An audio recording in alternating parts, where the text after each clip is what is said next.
আসসালামু আলাইকুম।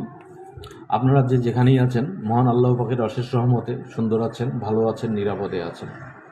আজকে যে কন্টেন্টটি নিয়ে আমি আপনাদের সামনে হাজির হয়েছি কিংবা কিছু কথা বলবার চেষ্টা করছি, তা হলো সারা জীবন সবার সমান যায় না।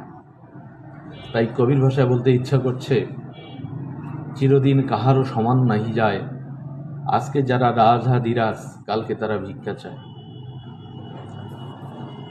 যদি বক্তব্যটি বিশ্লেষণে আসি, তাহলে দেখা যাবে মানুষের জীবনে জয় পরাজয়, হার জিত, উত্থান পতন সব কিছুই থাকবে।